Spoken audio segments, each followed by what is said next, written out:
Zippity. Come on. Hey y'all, it is me, Tim Marquise, and today I'm going to tell you the story of how I booked Mean Girls the Musical on tour. For some additional context that you didn't ask for but could be useful, I've been with Mean Girls since July of 2024, and we've been traveling across the country, to Toronto, to many places since then. I did not book Mean Girls the very first time I auditioned. So, let's go way, way back. How did I get into theater in the first place? I started doing theater when I was in elementary school. I was about 8 years old. I tried to do it before, but they did allow me. The first show that I saw was Jungle Book, I remember this a couple years ago, but I have been trying to remember for forever. I thought I started theater before I saw a show, but I definitely saw a show. So I saw Jungle Book in my school's cafeteria, and I was very inspired, and I was like, I want to do the musicals, I told my drama teacher, my music teacher, because one thing about my elementary school, we were well-rounded in the arts. It was called specials, I think, and in specials, we would go to music, we would go to science, we would go to dance, we would go to drama, and I always loved to go to dance, music, and drama. Science, she was sick of me. I know she was sick of me, and I was sick of science. They told me that I was too young to audition for the musical, so I kind of had to wait. So I waited that year after I saw Jungle Book, and then I auditioned. And then the first show that I did was called The Greatest Show on Earth. It was like a circus theme show where I got to tumble. I was a lion. It was this whole thing. So it was like a new work, but it wasn't really a book show. And then after that, I went on to do shows like Sleeping Beauty. I did Aristocats. I did 101 Dalmatians. So I was doing a bunch of in-school theater because outside of school, I was playing football. And although I had voice interest in doing theater to my parents and people that I knew, no one really was familiar with the space. They didn't really know how to get me into it. And they weren't that concerned with it anyway. They was concerned with me playing sports and the stuff that I was already doing. So I was like, okay, I'll figure this out on my own. So as I'm doing right now, which is so full circle, I was watching YouTube videos of how to tumble. I used to watch people do gymnastics in California, and I used to watch dance videos. I learned how to tap from YouTube. I just did a bunch of things from YouTube. I just loved YouTube when I was younger. YouTube was my go-to. That was my TikTok, that was my Instagram, that was my everything. So after doing a couple shows in elementary school, it was time to go to middle school, and middle school sort of gave me a taste of what the theater world was like because they had the performing arts program at my middle school, but you had to audition. There was this whole thing about auditioning, getting into this program, doing it for the 3 years that you were in middle school, and I got kind of scared, y'all. So I took what people call now when we go to college, a gap year. So I did not audition for theater in 6th grade. I did creative writing because I didn't really have to do much for that. I just had to write, and I love to write in words and stuff like that. So I got into creative writing, and then I was doing like other electives for the time being that first year. Then I saw the theater kids perform something in the cafeteria, and I was like, I need to get back into theater. So I went over to the music teacher because basically theater was composed of the acting teacher and the music teacher, and they both taught in tandem. So I saw the music teacher, and I was like, hey, I would love to be in theater, but I don't know how to do it. I was super shy. And she was like, okay, like, that's fine. Like, can you sing for me or whatever? I was like, in here? Mind you, we in the cafeteria, they just perform. It's all these kids. They're doing like stations of the different performing arts programs at our school. And I'm like, sure. So I literally whisper in her ear, I'm like,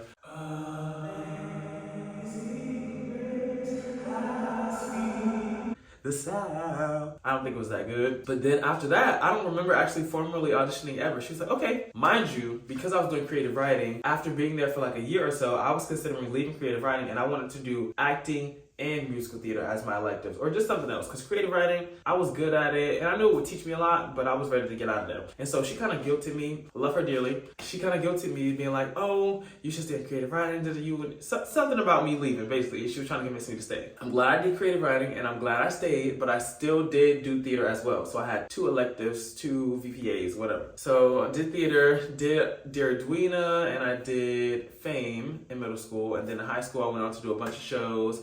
I had to do this audition process again. Basically, the high school, I was at Booker Middle, and then there was Booker High. The high school, every year for the 8th graders, the director of musical theater would come to our school and audition us in person. And of course, the year that I needed to audition, they didn't come. So now I had to go out of my way, which is fine.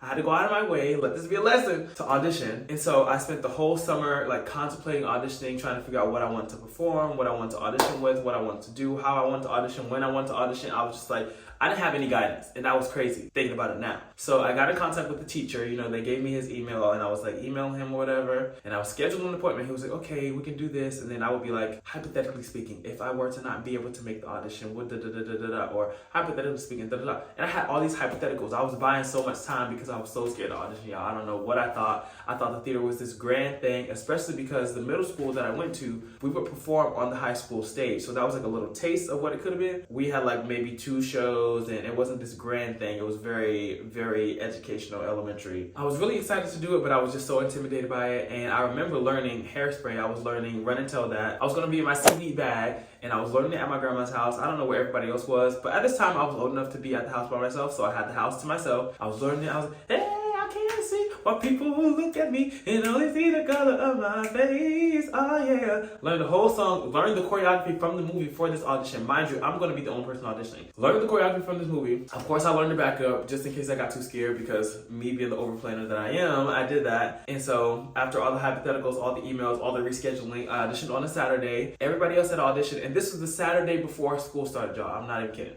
So I get there, it's clear, ghost town in the hallways. I see the teacher, he's like, oh, hey, da-da-da. I get in his room. He's like sitting in his like director chair. You know how the movie directors, the film directors have the chairs? He had one of those, and I love those chairs. And he like sits and he crosses his leg, because this is how he does. But he wasn't like standoffish or anything. He was just like tuning in. And so I did my monologue, and then after I finished my monologue, I was like, do you want me to sing? He was like, can you? I was like, yes. And I told y'all I rehearsed the default song. So I went to the default instead of Ready to Tell That, because I felt like that was too much. And I sang Any Dream Will Do from Joseph and the Amazing Hello. And I sang Any Dream Will Do from Joseph and the Amazing Technicolor Dreamcoat. I was like, I close my eyes, I sang that, and then I got in. But I just be like, I wonder if I did Run and Tell That, what he would have thought. I feel like maybe there would have been something bigger as far as the High School Musical Theater career goes if he would have seen that. But it's okay. It's okay. I got in, did high school theater for all the time that I was there. Did not book the first musical my freshman year because they weren't huge on giving freshmen stuff, especially in the first semester. Second semester, in my bag, and I was in every musical after that. So then my junior year came around, and one of my friends, he was like, hey, I'm going to Chicago for this thing called Unifieds, where a bunch of colleges, theater schools come there and audition in one place so that you don't have to go to each school in each state. So I did Unifieds, auditioned for the schools that I was supposed to: Pace, Boston Conservatory, Roosevelt. I did FSU in Florida, I did UF in Florida, and that was it. I had like 5 schools on my list. But while I was at Unifieds, I found out that they do this thing called walk-ins, where if you don't have an audition schedule or you didn't audition that specific audition, you could just walk in and sign up if they had space on their list. So I did 32 walk-ins. I think I did more than that, but I did like 32 walk-ins on top of a conference that I had already done in Florida. And I was just for a bunch of schools because I was here for a good time. I saw that they had good dance calls. I saw that it was just fun, and it sort of, I feel like if I had never done that, I would have way more audition nerves than I do have now. I feel like the only time I ever get nervous for an audition is for Michael Jackson the musical, because I love MJ the musical and that's my favorite show. And it's because I care about it the most. But anything else is like, this is another audition. I'm gonna do my thing, and then if they want me, they want me. So I did, got into all the schools I technically wanted to get into. Did not get into FSU, but thank God, because if I got into FSU, I would have went to school in Florida, would not have seen Broadway shows, and then my life would look completely different, as we know. So I committed to my school as soon as I got the call. You know, I had other schools pending, other auditions pending, but as soon as I got the call from my school, I went to New York on a whim. Had never been to the campus, had never been to New York City yet, and I just knew I needed to be in New York City because that's where all my dreams was. You can't be on Broadway if you're not in New York. You can do tours, you can do all that kind of stuff, regional, summer stock theater, but you cannot do Broadway if you're not in New York. So I committed, and we're gonna fast forward. I start school in 2019, fall 2019. I go see all these Broadway shows. I'm like, oh my God, this is what I've been missing. This is what I dreamed of. And before that, I went to like a week-long summer intensive called BAA, and I did stuff there. We saw a show with BAA, and then I saw another show on my own with my friends that I was there with. For the first show, I think I saw Wicked. We saw Wicked the night before we started the BAA situation, and then we saw Come From Away with BAA. So I did that whole intensive, and I was like, oh my God, this is so cool. New York is so cool. This is so fun. Like, I love New York, especially in the summer. And then I started school. I did the fall season, you know, September, October, November. Went home for December. Came back in January. Did a little bit of February. And then March is when the pandemic happened. And I was in line trying to get tickets for the new company revival pre-pandemic. And I was trying to get rush tickets. And they sold out of rush tickets. So they closed the line like as soon as they got in front of me. And I'm like, what are the odds? So then I was like, okay, it's fine. So me and my friend decided to go get breakfast at Junior's Cheesecake. If you know about Junior's is in New York. It's like a staple. And as we're sitting down, they're announcing like Broadway shows are closing. And I'm like, if Broadway is closing, I'm going home. So I was going to stay in New York for spring break because you can stay on campus during spring break. You just can't stay during the holidays without paying extra. So I decided to stay for spring break. But then when Broadway announced that it was closing and different shows were closing, even company, and I'm like, well, maybe it was meant for me to not get a ticket. I booked that ticket in that moment, and I've never booked a ticket to this day, faster in my life. So I booked it. It was March 11th, I believe, and then I left on March 12th, and I think that's when Broadway officially closed down. So I was home for a little bit. They were announcing like, oh, we're gonna extend it by a week. We're gonna extend it by maybe 2 weeks, and then they was like, y'all might not be coming back. Y'all might not be coming back. So I was like, oh Lord. I spent the next year and a half home working at Bed Bath & Beyond, working at West Coast Black Theater, doing all these things. So basically, I'm giving you all this context just so that you know that the journey wasn't like quick and immediate. But I was working all of my sophomore year doing like, sophomore year is supposed to be the hardest year in my musical theater program, and it definitely was, especially being online. I feel like that just added a whole nother layer to it. So I spent that whole year working, going to school, wake up, go to school, go to work, go to another job, go do a show at a theater in Manatee, the county over. That's like 40 minutes away. Could be longer on a bad day, shorter on a good day. And sophomore year was really busy, and then it came time to go back to school for junior year. They were like, you gotta get vaccinated, you gotta get all this stuff, I was like, oh, it was fine. I just had a little phobia of needles prior, and also they had so many different vaccines, like it was just a lot. It was a lot happening. And they said we were gonna have to do all these COVID protocols, we're gonna have to test, we're gonna have to monitor ourselves, we're gonna have to check into this app on a daily. So I go back to New York, I'm like, okay, I guess I'll go back to New York. I'm paying all this money, I might as well be here. Go back to New York, we have to do all these things. And junior year, when I got back to New York, that's when auditions started happening again. Theater started to like try to revamp. My school was doing like small shows, not really big cast. I did one show in college. It was not even like a full-length book show, none of that. So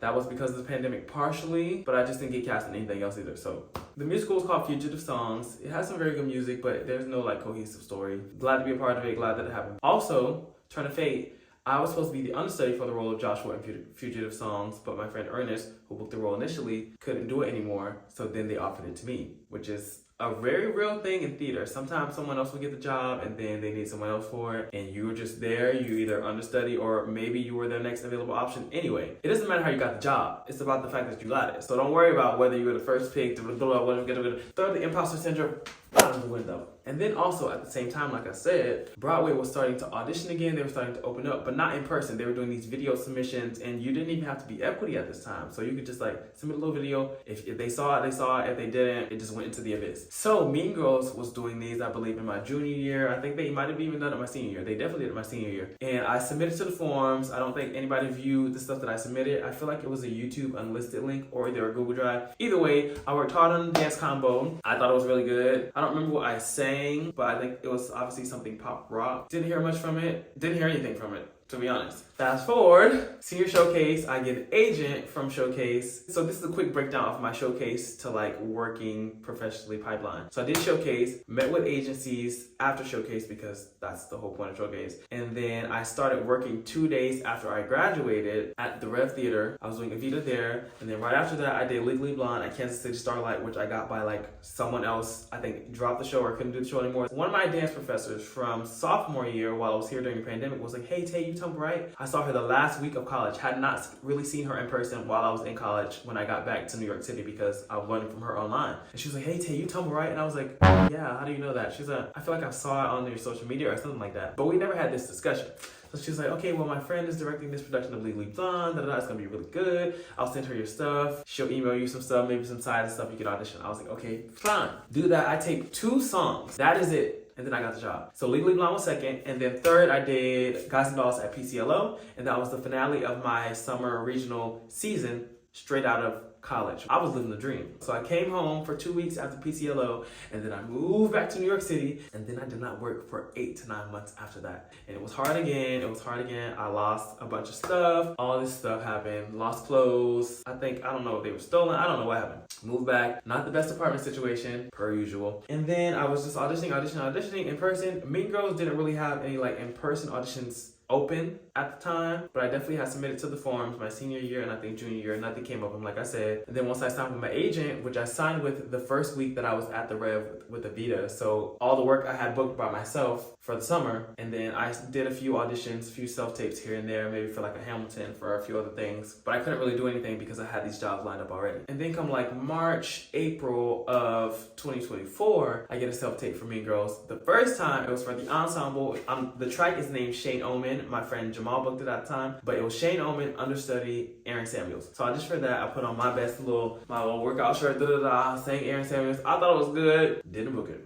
And then I got another tape, like either a couple weeks later or just the next month for ensemble. My role is called Christian Wiggins, and Damien understudy, Duval understudy. Two completely different roles. But I was like, okay, I'll give this a run again. At the time, because theater fluctuates so much, you obviously have to job hop. So I wasn't necessarily working like corporate or retail jobs, but I was trying to keep the gigs going as far as performing goes because I needed to pay the bills, you know. And thank God for social media at the time. Thank God for TikTok. Rest in peace, TikTok, real soon. I was living off all my savings, all the stuff that I saved. I was fine, but it was getting close to the end. And I was down to my last $2,000, Lord. So I was praying on my knees and hoping for something good. And I submitted that tape, and I was working on an opera with PAC NYC, which had just technically opened, or this was going to be the grand opening of PAC NYC, the new theater downtown in Finite. And I was like, okay, I'll submit it for this because they said they were going to have callbacks potentially the same day of the dance call that was scheduled like the following week. I was like, can I just put these materials on tape and then call it a day? They're like, yeah, fine. Yeah, fine. So I do the materials. They're like, we would love to have you at the dance call. I go to the dance call, and before we even dance, she's like, hey, we just want to know if we needed you to stay, would you be able to stay? And if so, how long? I was like, I already submitted the materials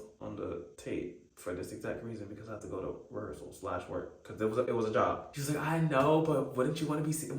The people in the room want to see you. Reluctantly, I was like, okay, yeah, you're right. Okay, I'll do it. Do the dance call. We walk into the room. It's hot, and what they don't know is I love the heat. So we're in the hot, we sweating, I'm killing it. She's sitting down in the corner, the casting director, and I'm like, she's grilling me in a way, like she knows something that I don't know. And she did know something that I didn't know. So we're doing the dance call. The choreographer of the tour, John McKinnis, he comes in and he's doing his thing. You know, he's switching up a few things, a few details, because that's just how the system works when it comes to Broadway tour, And I'm picking it all up, you know, I'm doing a thing. We're doing Whose House, Fearless, and all that stuff. It's fun. So they're like, Tay, can you stay? And I'm like, oh, because I had filmed the stuff a week prior, I didn't think I was going to remember it all. And they were like, yeah, we have the sides, we have them printed out, you can look over them, whatever. I go to the room right after the dance call to like drink water, take a break, catch a breath, read the sides. As soon as like literally a minute or two later, they're like, hey, since you have to leave early, can you go first? And I always say yes to going first because I don't mind going first, but I was like, that means I don't have time to review. So I get in there, do the Damien stuff, sing that, kill the lines. Because I was familiar with the show. I had seen the show like 6 times when it was on Broadway in like 2019, that fall that I was there for the freshman year. And it was fine. That was like at the top of my head. I listened to the soundtrack, so I was very familiar with that stuff. Especially Damien has the big stuff. He's the lead, all that. When it came to Duval, who's the principal of North Shore High, I was like, already not locked in mentally because I'm like, me as a principal who's usually played by somebody like 10 years older than me, maybe even 15 years older than me. It just wasn't clicking. But I was like, this is what I gotta do. I knew that this was part of the role description. And so I was doing it and I just kept forgetting the rest of the scene. He has this big chunk of text 2 times technically in the show. 3 times per se. And the scene that I was forgetting was, never, ever in my 14 years as an educator have I seen such vicious behavior. It's in the gym scene when they're all fighting and world burn happens and all that kind of stuff. And she was like, it's okay. We'll just go back over it. You just stop exactly where you left off. So I'm steady doing it from like the top to the middle of the monologue. And she's like, okay, are you okay if I give you some direction? I'm like, yeah, of course. She's like, so just talk to us like you're talking to toddlers or very young kids, but not necessarily high schoolers. I was just so over it this day. I was not having the best day. Just spiritually, mentally, I was fine. There wasn't anything going on, but I was, like I said, on my last $2,000 and stuff was not shaking. So I did that, butchered it again, and then I was like, you know what? I just did what I had to do, did what they asked me to do, stopped in the middle of the freaking monologue, and then she was like, thank you, Tay, and I left. And then a week or so went by, I was walking to the gym, and I just felt something come over me. Ooh, a whoosh of energy. And I was like, ooh, I need to record. So I pull out my phone and I'm like, hey, I feel something spiritually happening, something different happening. Mind you, at this time, I also created the Sunday in the Park with George dance. So there was like this wave of followers / supporters, and I would see people in auditions, they'd be like, oh my God, are you Tay Marquise? Or they'd be like, so there was a lot happening at the same time, but also seemingly not enough happening in my career. So I was getting recognized, people were spotting me, people was DMing me, people would ask to take pictures on the street in New York City. And this was kind of happening before, it would just be more spread out. But now it's like every day. I would go to an audition because I was auditioning every single day that I could for every single show that I could. I was there. And so I was like, I'm feeling like my light is being seen in a way that I've never felt before, but always imagined and wished for. I feel good, I'm working out, like everything's seems to be working out. At this time, I had also booked like randomly this, well not randomly because amen, but this workshop for Norwegian Cruise Lines, their new cruise, I think it's called the Aqua, back in maybe a week before or 2 weeks before. I don't remember because it was such a quick timeline. I just remember I was auditioning to be a singer in the show, sang, did the dance combo they asked for. Fast forward, they asked me, so they were wondering, would you mind just being a dancer for the thing? We still ended up having to sing a little bit, but I was like, yeah, dance is what I do. Like, I sing too, very well. But I'm like, okay, I'll just dance. Like, we all get paid the same, it's fine. So I booked that, and then a couple hours after I made that video saying how I felt like something spiritually come over me energetically, how I felt good and something good was gonna come that day, literally 4 or 5 hours later, I was in front of the Sweeney Todd Theater, the Lumpfontein. That's where Sweeney Todd was. It's where Death Becomes Her is right now. I was doing a Sweeney Todd video because I have been making a bunch of TikToks to musicals, and I had shied away from musical theater TikTok / just posting a bunch of musical theater videos as far as social media went. It was just strictly like dances and stuff and trends. But once I locked in, people loved it, and I was like, Let's keep this going. I was dancing in front of the theater and I get a call from my agent. She's like, hey Tay, I just wanted to make sure you got everything squared away with Norwegian, you know, with your flights and your hotel. I'm like, yeah, they got everything squared away. I leave tomorrow. And then she goes, oh, and congrats on Mean Girls. And I said, Mean Girls? What happened with Mean Girls? And she's like, oh, I think I told you this too early. We'll talk about this more later. So I'll talk to you again soon. And I said,